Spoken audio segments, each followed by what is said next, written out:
বন্ধুরা, এই সাপটির নাম হচ্ছে ব্ল্যাক মাম্বা। এই প্রজাতির সাপ আফ্রিকার সব থেকে বিপজ্জনক এবং ভয়ানক সাপ। এই সাপের বৈজ্ঞানিক নাম ডেন্ড্রোস্পিস পলিলেপিস। শুনতে অনেকটা লেগ পিস লাগছে হয়তো। যাই হোক, এদের নাম ব্ল্যাক মাম্বা হলে কি হবে? এদের গায়ের রং মোটেও কালো নয়, এদের গায়ের রং সাধারণত ধূসর হয়ে থাকে। এবার হয়তো আপনারা বলবেন, কালো রং নাই তো কালো মাম্বা কেন বলা হয়েছে? আপনারা চিন্তা করছেন কেন? আমি আছি তো বলার জন্য। আসলে ব্যাপারটি হচ্ছে, এদের মুখের ভেতরের অংশ কালো রঙের হয়ে থাকে। যেখানে সবুজ মাম্বা এবং অন্যান্য সাপের মুখ সাদা হয়, সেখানে এই সাপের মুখ কালো রং হওয়ার জন্য এদেরকে ব্ল্যাক মাম্বা বলা হয়। এই সাপের দৈর্ঘ্য প্রায় 2.5 মিটার এবং সর্বোচ্চ দৈর্ঘ্য 4.3 মিটার পর্যন্ত হয়ে থাকে। পৃথিবীর মধ্যে প্রায় 3400 প্রজাতির সাপ রয়েছে। এর মধ্যে এমন কিছু সাপ রয়েছে যাদের ছোবল মানেই মৃত্যু। এমনই এক বিষধর এবং ভয়ঙ্কর সাপ হলো ব্ল্যাক মাম্বা। বন্ধুরা, পৃথিবীর 5টি বিষাক্ত সাপগুলির মধ্যে এই সাপ নিজের জায়গা করে নিয়েছে। কিং কোবরার পর এটি সবচেয়ে খতরনাক সাপ। ব্রিটিশ প্রাণীবিদ অ্যালবার্ট গ্যান্থার 1968 সালে প্রথম এই ব্ল্যাক মাম্বা সাপের বৈশিষ্ট্যগুলো ব্যাখ্যা করেছেন। বন্ধুরা, ব্ল্যাক মাম্বা সাপের মাথাটি আকারে বড় হয়ে থাকে। এটি দেখতে কফিনের মতো হয়। এই সাপটি তার মাথাটি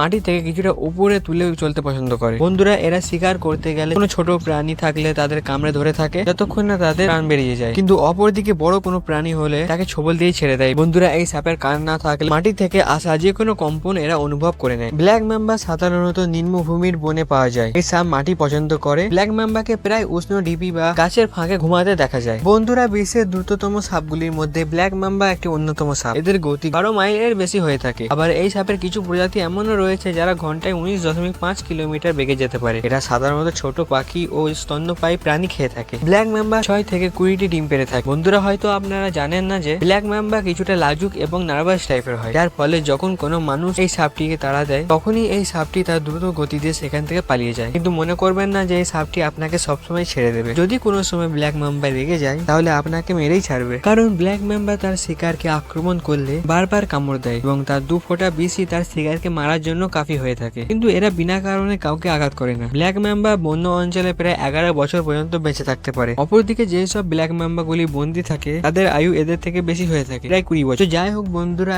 আজ এতটাই। আবার দেখা হচ্ছে এক নতুন ভিডিওতে।